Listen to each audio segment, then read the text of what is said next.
This is Hidden Killers Week in Review. A look back at the most prolific stories of the week. This is Hidden Killers with Tony Brueski. Here now, Tony Brueski. It is the part that no one wants to talk about, but it might be the most important. Because by now, the story of Bryan Kohberger isn't just about what he did. It's about what he didn't do, what no one did, and all the moments where this could have been stopped. But wasn't. Think about it. Reports of him circling the King Road house more than 20 times. A prior break-in in Pullman that looked like a dry run. Was it him? Tinder messages that went dark fast. Police scanner searches hours before the murders. Women's ID cards found stashed in a glove box like souvenirs of people who don't know they've ever been chosen. And that, all of that. And no one connected the dots. But how do you connect the dots if you don't know there's a dot there? Because Kohberger did a lot of this covertly.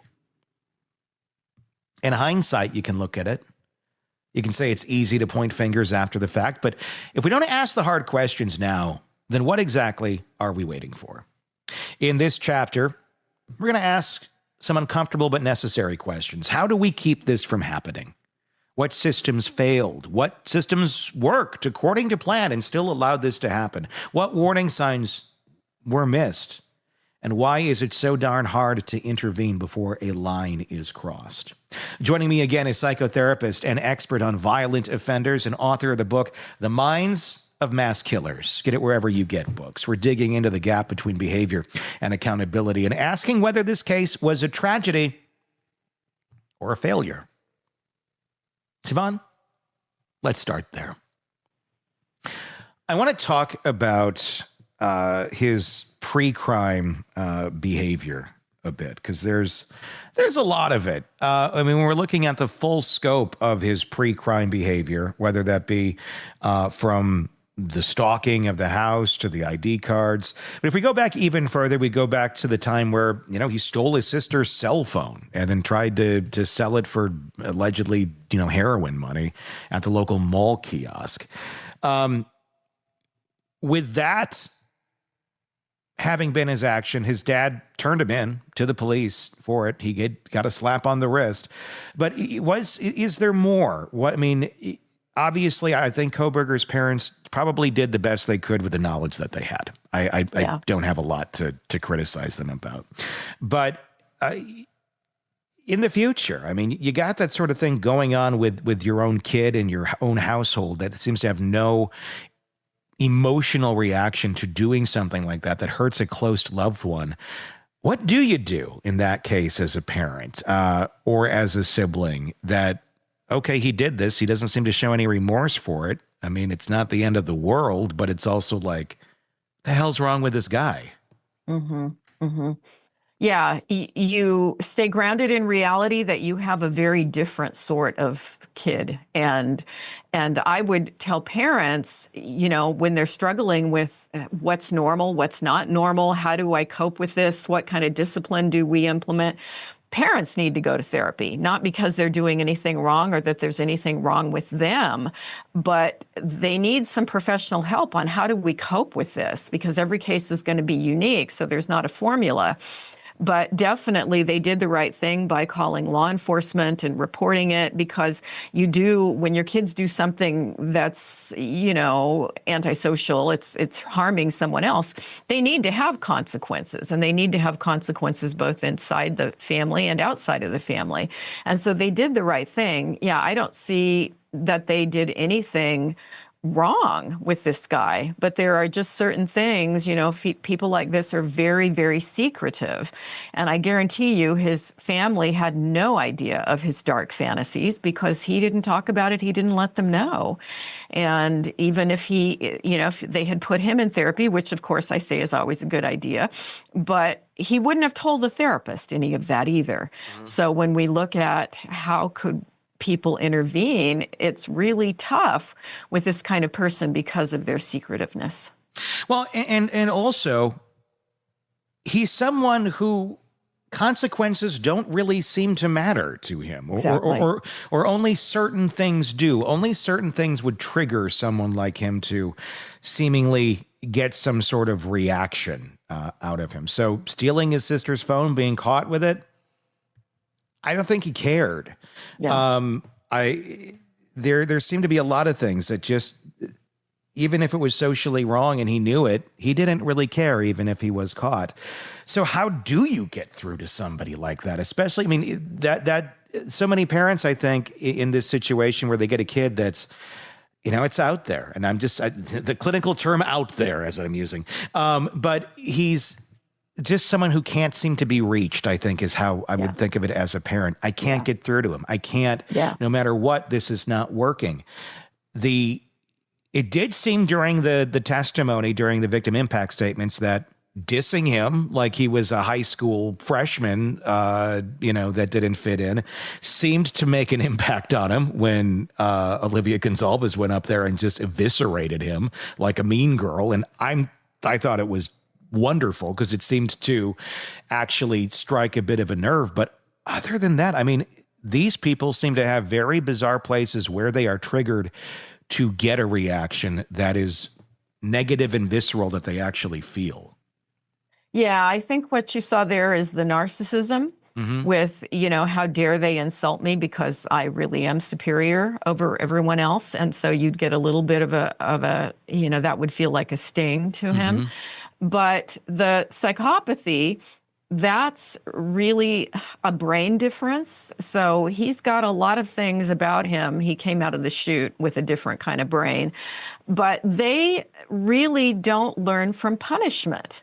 And that's one of the key factors of the personality is they don't feel the same fear that normal people feel, which is why they'll do these really risky things that most people would just not ever do, They don't have empathy and they don't learn from punishment. So if you're raising a psychopathic kid, man, that's tough because all the things that work with your other kids don't work with them.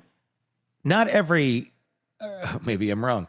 I'm going to say not every psychopath turns out to go and kill or be a complete menace to society. I'm sure they leave a wake of destruction, but how do they learn then? How, if punishment doesn't make them learn, and I mean, what does tell them when something is bad and you shouldn't be doing this, that actually works and makes them not want to do it? Some of them learn very early on that life just goes better for them when they don't break the law, and they're the people that go into politics and the legal profession. They become ministers. Well, that's comforting. Yeah. And so, definitely not all psychopaths take the road of violence. They just don't need to because they find ways to manipulate other people and succeed and make money without becoming violent. But it's really interesting why some seem to pick that up, that life is going to go better for me if I don't break the law. And others don't. And you can throw in, there are some probably other elements like sadism, and we see that with some people. And when with mass killers, you certainly see sadistic qualities where they actually get a sense of pleasure from harming others. And I guess you could say there are psychopaths who don't really care about others, but they're not sadistic. And that's another variable. So many variables with this personality stuff. It's fascinating. It is. And I think that's the real problem because we like to tightly wrap a problem. Let's fix it. Let's put it in this box and here we go. There's the solution. And there really isn't a solution to this. I mean, if you want to go into like dystopian type society, I mean, would there ever be a way to mark this type of behavior? I mean, without some sort of infraction, I mean, it's one of the things we've been talking about when we've been discussing passing the trash with educators from district to district and things being reported, but never getting to a criminal level. And it just never follows them. It never goes anywhere.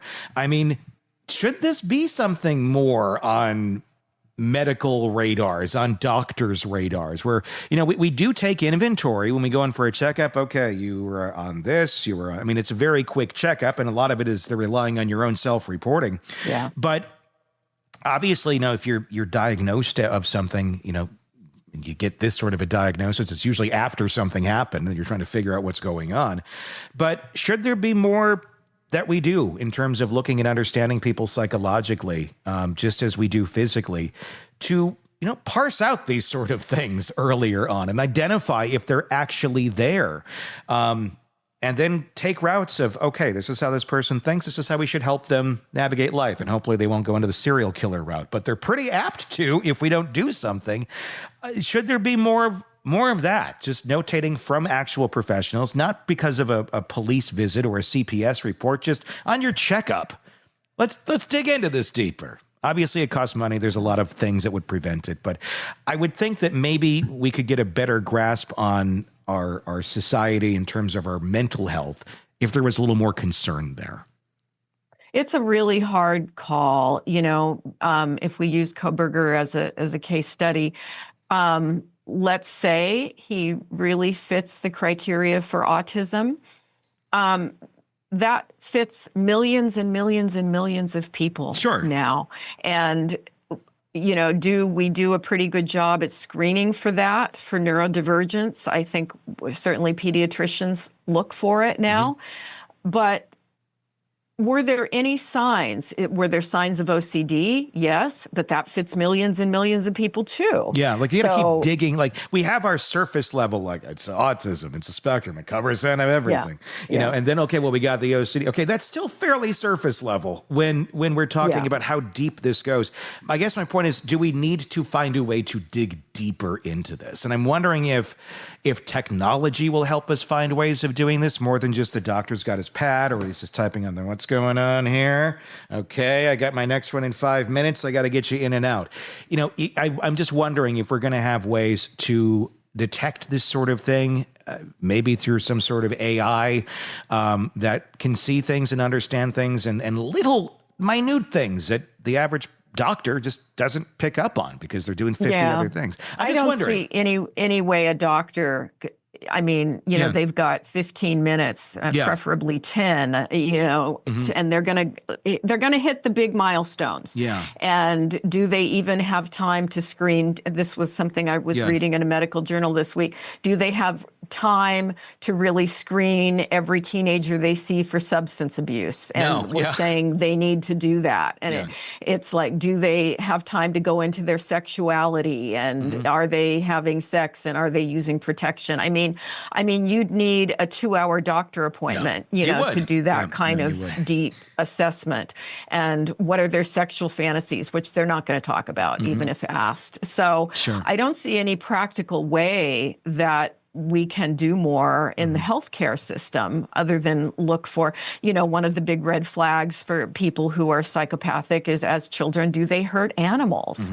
And so if a parent came in saying my kid has this kind of behavioral problem, I would think even at this point, they're going to get referred to a therapist by a medical doctor. And then a therapist is hopefully going to tune in more on these other areas of concern. And is this a kid we need to watch more closely?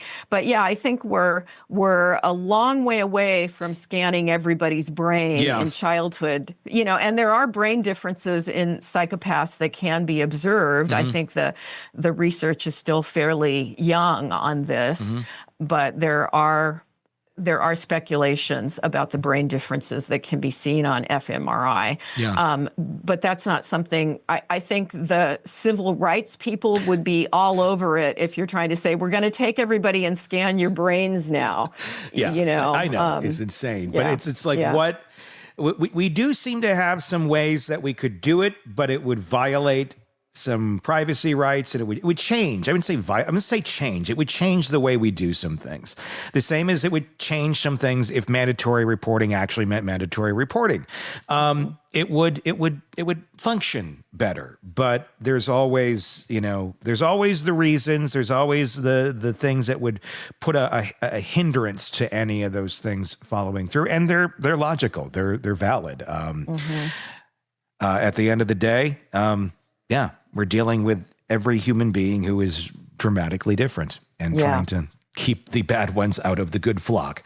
It's hard. And when you look at like the Devil's Den case, I'm sure there were people, I would guess, in the school system where there were complaints about him that would like to have been able to pass that information on, but they were prohibited by legal restraints on how much they can share. I know one of the government systems I used to work in, that when they were screening new applicants, they could ask like one or two questions, and that's all they were allowed to ask. They weren't allowed to ask any further background information, which is unfortunate because I think there were people that got in as employees that probably should have been screened out. But there were all these legal requirements about how much information they could request. And they know how to work those systems. They know how to just get far enough to either check the box if they want it checked or not have it checked, and keep on moving. And that's been the way they've survived for so long. Siobhan Scott, The Mind of Mass Killers. Check it out wherever you get books. Thank you, as always, for coming on and giving us your insight on this and the many cases we cover here. There is no perfect system. We know that. No algorithm, no checklist, no psychic hotline that can tell you when someone's going to kill. But that doesn't mean we throw up our hands and pretend there's nothing we can do. Because here's the thing. Bryan Kohberger didn't exist in a vacuum. He was on a campus, in a class, teaching students, swiping on Tinder, buying coffee, sitting in rooms with people who sensed something was off, but didn't know what to do with that feeling. I think we've all been there before, and I didn't know what to do either. I still don't know what to do in many cases. That's the question. It's not a why didn't people act? It's what are they supposed to do? We don't have a system that has anything in place or a clear path for when you see something like this and you say something like that, what you should expect after, or what that person's to do once you've said something.